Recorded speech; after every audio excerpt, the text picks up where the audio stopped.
La humanidad siempre se ha visto azotada por diferentes pandemias. Entre 1346 y 1353 se produjo la mayor pandemia de la historia de Europa, la peste bubónica o peste negra, algo de una magnitud desconocida que solo es comparable con la terrible plaga de tiempos del emperador romano Justiniano, entre el 541 y el 543. Esa es la primera epidemia de peste bubónica de la que se tiene noticia. Llegó desde Etiopía al puerto egipcio de Pelusio y de allí a la capital, Constantinopla, propagándose por todas las rutas comerciales del Mediterráneo al resto de Europa. La mortalidad que causó fue terrible. Según Procopio, la principal fuente, había días que en Constantinopla se llegaron a enterrar entre 10.000 y 15.000 personas. Se calcula que la ciudad perdió un 40% de su población y Europa unos 4 millones de personas. Volvamos al siglo XIV y veamos cuáles son las características de la plaga de la peste negra. En la primera mitad del siglo XIV se vivió una pequeña edad de hielo que provocó un descenso de las cosechas. Esto hizo a la población de Europa más vulnerable en general. A diferencia de otras enfermedades, la peste bubónica no distinguía de clases sociales. Afectaba por igual a ricos y pobres, a religiosos y laicos, a reyes y siervos. Se desconocía su origen, pues la ciencia todavía no se había desarrollado lo suficiente. Había todo tipo de teorías. Unos lo achacaban a la corrupción del aire que provocaba la descomposición de materia orgánica. Otros, como los estudiosos de la Universidad de la Sorbona, lo justificaban por la aparición de eclipses y la alineación de determinados planetas.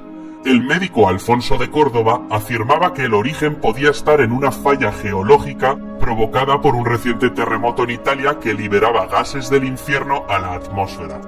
Un médico de Marsella dictaminó que se transmitía por mirarse a los ojos, y los eclesiásticos clamaban desde el púlpito de sus iglesias que era un castigo de Dios por los pecados de la humanidad. La explicación era mucho más sencilla, o no, según se mire. La enfermedad la transmitía un agente infeccioso llamado Yersinia pestis, que afectaba a las ratas. Y las ratas tenían pulgas, que por medio de una picadura transmitían este microorganismo a los seres humanos. Las ratas y las pulgas, en la Edad Media, convivían con las personas en las calles, en las casas, en los barcos. ¿Qué proceso tenía la peste?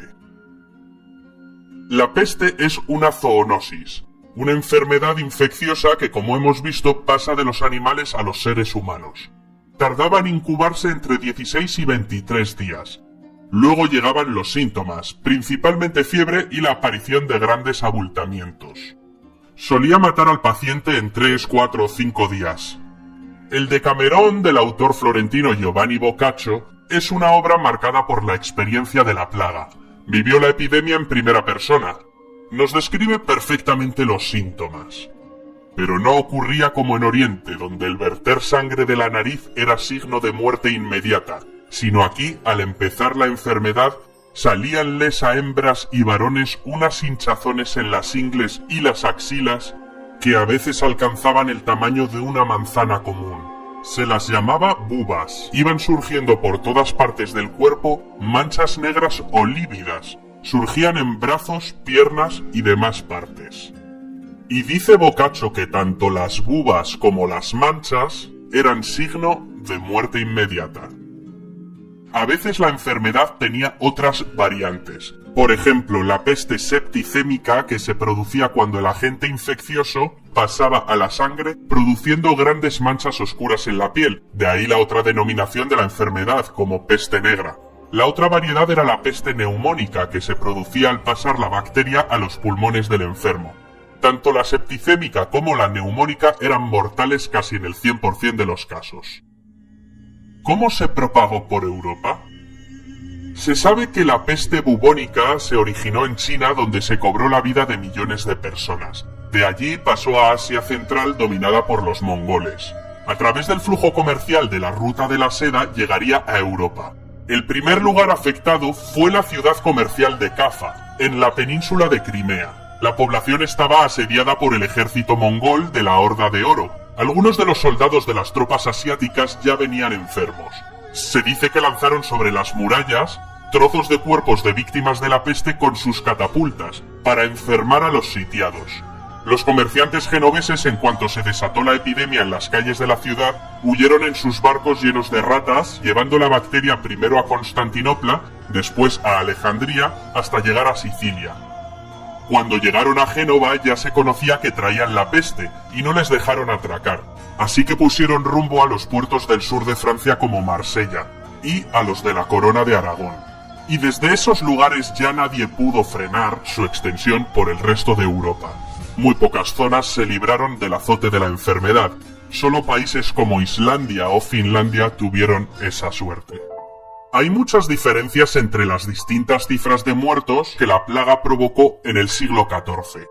Las más altas dan una cifra de fallecidos que se acerca al 60% de la población europea, mientras que los más prudentes afirman que esa cifra solo es válida para regiones de Europa especialmente afectadas o para ciudades comerciales muy pobladas como Marsella, por ejemplo, pero que lo más correcto sería afirmar que murieron entre el 30 y el 40% de los europeos. En París, una de las ciudades más afectadas, se llegó a enterrar a más de 500 personas al día. Europa, debido también a los rebrotes periódicos de la peste, tardó 200 años en recuperar su nivel anterior de habitantes. Algunas de las ciudades más afectadas, como Florencia, no conseguirían recuperarse hasta el siglo XIX. La epidemia cambió para siempre el mundo. El sistema feudal en torno al cual se organizaba la sociedad en la Edad Media se vino abajo. Ante la falta de mano de obra, los salarios aumentaron. La autoridad de los nobles y la Iglesia decreció en favor del rey, que fue concentrando más y más poder. La población que sobrevivió a la plaga emigró en gran parte del campo a las ciudades, y los campesinos pobres que se quedaron en sus aldeas y pueblos pudieron cultivar tierras más extensas que habían quedado liberadas y sin explotar, mejorando mucho su nivel de vida.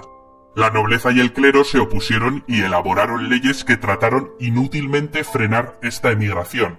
También intentaron anular las subidas de salarios, pero lo único que consiguieron fue que el pueblo, tanto en el campo como en las ciudades, se rebelara violentamente. Las cosas no solo cambiaron en el plano social, sino también en el intelectual, en las artes y en la ciencia. Surgen